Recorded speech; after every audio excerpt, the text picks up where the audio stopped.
আর টাকা থাকলে সব জায়গায় মান সম্মান অর্থ যশ পাওয়া যায়, তবে তাকে ধরে রাখতে হয়। এই হরিদেব মুখুজ্জের মতো। চলো যাই। বিটিটার নাম ঠিক করে দিলে কেমন? না না না, ছাড়ো ছাড়ো, যা হয়েছে। যেটা বলাবেন সেটা বলবো। বেটি বলবে তাহলে শিপ্রা, শিপ্রা, কই গো, কোথায় গেলে? দেখো কে এসেছে। আসি আসি, এত ভরভর করছো কেন? ও মা, বস তুই কখন এলি? ইয়াসিনি? না রে না। ইয়াসিনি? না রে না। ও, তুই তো জানিস হ্যাঁ। ও তো শ্বশুরকে একদম পছন্দ করে না। আচ্ছা একটু দেখো। খালি বলে কিপটে পুরো যতদিন আছে এই ব্রাদের বাড়ি যাব না। একটা পুরো ছেলে নিজের বলে। তুমি কিন্তু এই জিনিসটা আমি কিন্তু ওখানে করব না। এর আগের বার আমি তাই কিছু মনে করো না সম্রাটদা, কথাটা বললাম বলে। আমি তো বাবা আবার আগ ঢাক রেখে কথাই বলতে পারি না। তোমার বাবা কেমন ইরিটেশন হয়, তোমার বাবাকে দেখলে না আমার কেমন ইরিটেশন, তোমার বাবাকে দেখলে না কেমন যেন আমার ইরিটেশন হয়। না না, আরো সাউন্ড বাড়াবো? তুমি ঠিকই বলেছো নন্দিনী। বাবা আমার মান সম্মান ডুবিয়ে ছাড়লো, চারিদিকে একই কথা শুনতে শুনতে ভোর হয়ে গেল।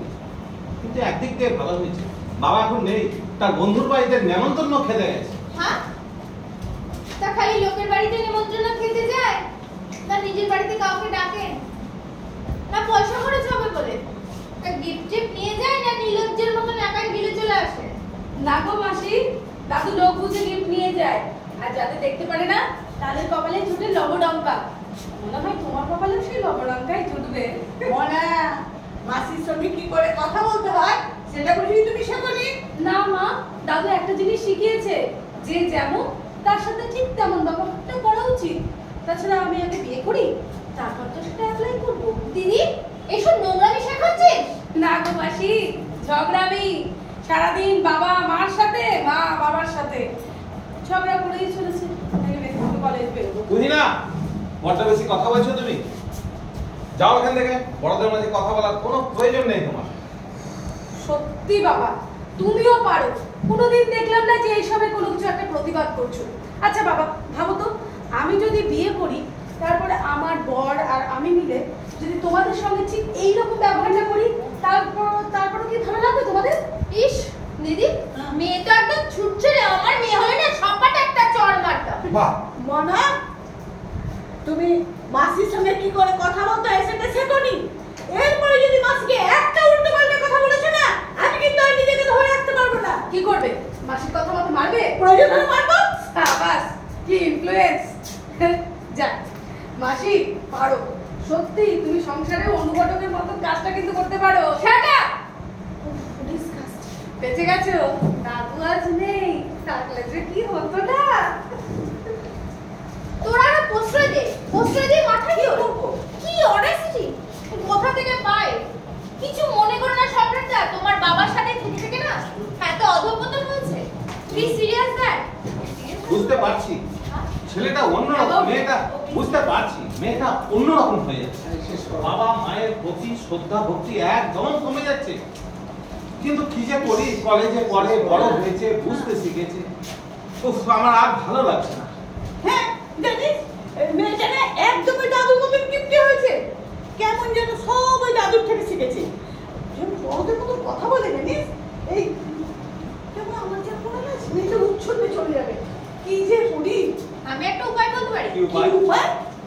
শোনো হরিদা, অনেক দিন পরে এসেছো। এটা খাবো না, ওটা খাবো না, শুনবো না। আজ তোমাকে পেট পুড়ে খাইয়ে তবে বাড়ি পাঠাবো। আদর যত্ন করো না, আদর যত্ন করলে অভ্যাস হয়ে যাবে, ডেইলি চলে আসবো। হ্যাঁ, সে যে তুমি কত আসছো। হ্যাঁ, তা বলো তো, আজ হঠাৎ এই অধম উকিলের বাড়িতে কেন? শোনো শোনো, বুঝলে কমলেশ, আমার শরীরটা কতদিন ধরে ভালো যাচ্ছে না, তাই সম্পত্তির ভাগ বাটোয়ারার ব্যাপারে তোমার সঙ্গে একটু আলোচনা করতে এসেছি। আচ্ছা, এই তোমার ওই অনাথ আশ্রমটা কেমন চলছে? কি যে বলো, আরে তুমি যার শুভানুধ্যায়ী, তার কি কখনো খারাপ চলতে পারে বলো? আরে তোমার হাতে যে আমার বইনি হয়েছিল। তবে হ্যাঁ, এখন আমি ওই ব্যবসার পাশাপাশি সামাজিক কর্তব্য করছি, একটা বৃদ্ধাশ্রমও খুলেছি। কি জানি, বলা যায় না, হয়তো আমার ভবিষ্যতের ঠিকানা ওইটাই। শোনো শোনো, আমি তোমাকে পরিষ্কার করে বলছি, আমি গর্বের সাথে বলতে পারি আমাকে কোনোদিন বৌমা, দিদি ভাই আর ছেলে কোনোদিন কাজ ছাড়া করবে বলে মনে হয় না। যাও। অত বর্ষা ভালো নয় হরিদা, কখন যে কি ঘটে যায়। তোমার কি মাথা খারাপ? অনাথের জ্বালাটা তুমি বুঝো? যাও যাও, তুমি যদি এরকম বকেই চলে যাও তাহলে আমি আজকে চলি।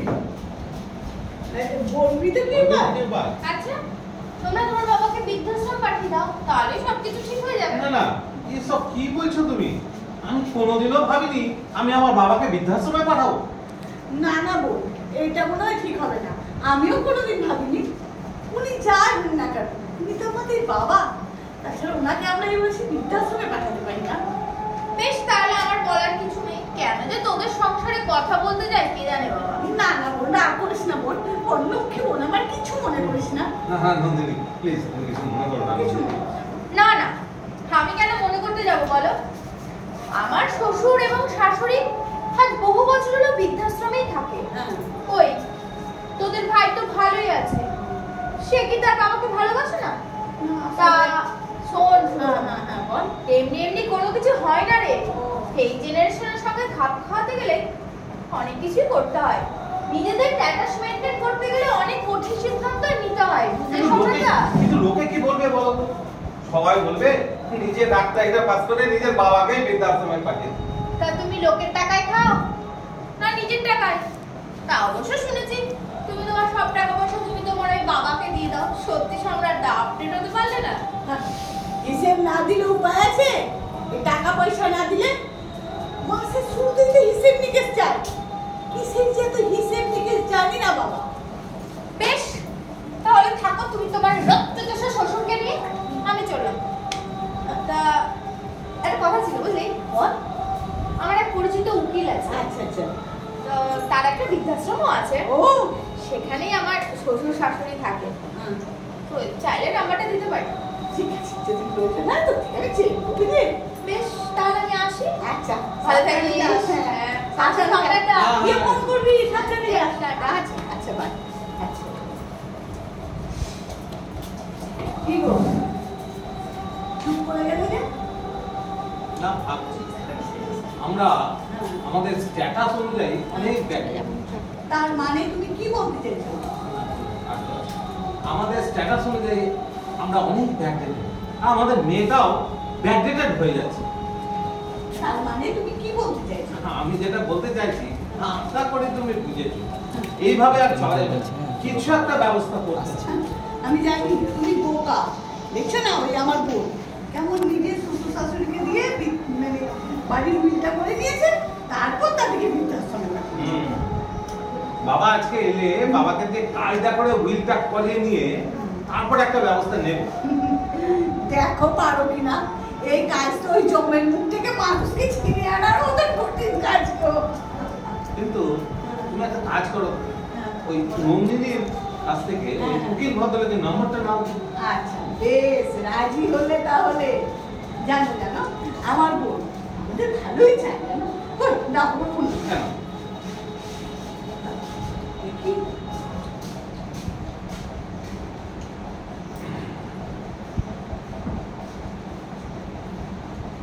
হ্যালো হ্যালো বোন। হ্যাঁ দিদি বলছি। বলছি যে তুই যে কালকে বললি না যে ওই উকিল ভদ্রলোকের নাম্বার দেবো, হ্যাঁ এই নাম্বারটা দিস না। একসঙ্গে বৃদ্ধাশ্রম আর উকিল দুই কাজই ছেড়ে দেবে। হ্যাঁ হ্যাঁ হ্যাঁ আচ্ছা। এই কি যেন নাম বললি ভদ্রলোকের? কমলেশ ব্যানার্জি। ও কমলেশ ব্যানার্জি, আচ্ছা এনে। বুঝলে কমলেশ, ধন্যবাদ ধন্যবাদ। অনেকদিন পরে পেট পুড়ে খেলাম। ধন্যবাদ দাদা। তাহলে তোমার বাড়িতে একদিন ভুড়ি ভোজ হোক। অবশ্যই অবশ্যই হবে, মুড়ি ভোজ অবশ্যই হবে। না না না, আমি ভুড়ি ভোজের কথা বলছি। এসব কথা আমি আবার শুনতে পাই না। তা বেশ, তুমি মুড়ি খাইও। আচ্ছা, একটা কথা আমার জানতে খুব ইচ্ছে। জানো তুমি এত বড় মাপের মানুষ, হ্যাঁ আমাদের আমাদের অনাথ আশ্রমের অন্যতম প্রতিষ্ঠাতা সদস্য। হ্যাঁ, কত লোকের কত বিপদে আপদে দাঁড়িয়েছো। হ্যাঁ। আমাদের আশ্রমের জন্য কত খরচ করবে, কিন্তু তুমি বাড়িতে বা অন্য লোকের কাছে এসব কথা প্রকাশ করো না কেন বলো তো? বাড়িতে তুমি এত কিপটেমি করো কেন? আজ কিন্তু তোমাকে বলতেই হবে অরিজিৎদা, বলো। তুমি একটা আমার উপকার করবে, কিন্তু সেটা খুব গোপনীয়। কিসে এমন কাজ তুমি আগে বলো। জানো জানো কমলেশ, তো জানো কমলেশ, আমি যা করি পরিবারের চিন্তা করে করি। একবার যদি দিদি ভাই বা ছেলে বা নাতনি আমার সম্পত্তি আর ব্যাংক ব্যালেন্সের কথা যদি জেনে যায়, তাহলে তারা একটা বেহিসাবি জীবনযাপনে চলে যাবে। জানো কমলেশ, হিসেব নিকেশ খুব একটা জরুরি জীবনে, বুঝলে কমলেশ? এই কতজনকে দেখেছি জানো হারিয়ে যেতে, কতজনকে আমি নিজের চোখে হারিয়ে যেতে দেখেছি। অর্থ যেমন সবকিছু দিতে পারে, অর্থই আবার সবকিছু শেষ করে দিতে পারে। তাই হিসেব নিকেশ যদি না করো তাহলে অর্থই অনর্থ। আবার যদি হিসেব নিকেশের জীবনের চাহিদাটাকে কম করতে পারো তাহলে অর্থই অর্থ, বুঝলে? মুগ্ধ হলাম, সত্যই তুমি সকলের চেয়ে আলাদা। বেহিসেবী চাহিদায় অর্থই অনর্থ, আর সীমিত চাহিদায় অর্থই অর্থ। অপূর্ব, অপূর্ব হরিদেব দা, অপূর্ব। আমাকে মুড়ি খাওয়াতে হবে না, তুমি বারবার এসো আমার কাছে, আমি ঋদ্ধ হব। কারুর কাছে কি অভ্যাস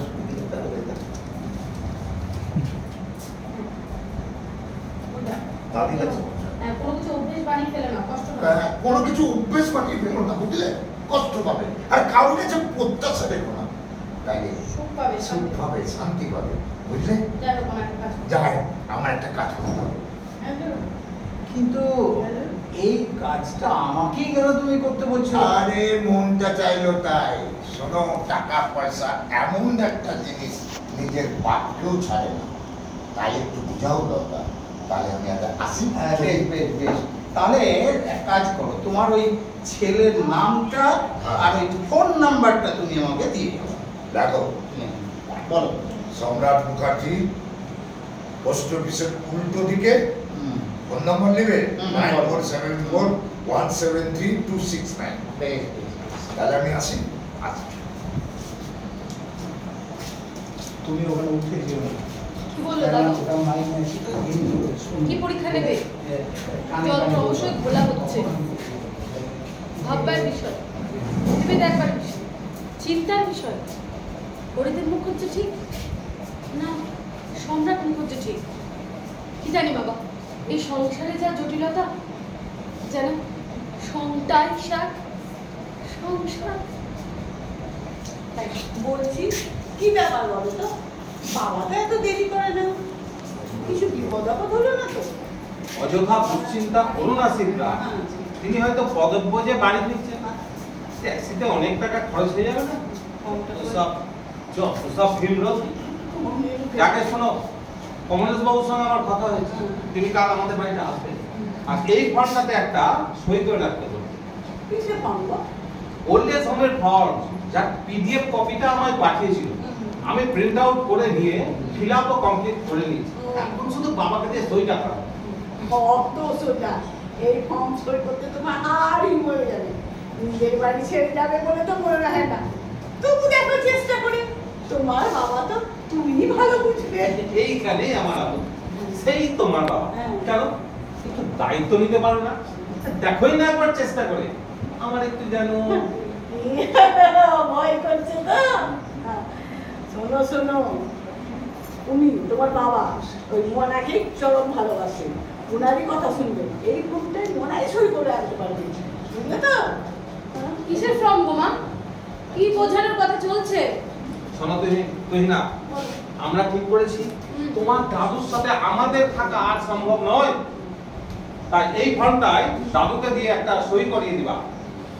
আর তুই তো নিশ্চয়ই মনে দাদুর সঙ্গে থাকতে চাস না, তুই নিশ্চয়ই আমাদের সঙ্গে থাকবি। তাই বলছি না, ওই তোর মাসির যে শ্বশুর শাশুড়ি আছে, কোনো অসুবিধা হচ্ছে না তো? কোনো অসুবিধা হবে না। তো দাদুকে একটু বুঝিয়ে বলে এরকমটাই সরিয়ে দেবে মনে হয়।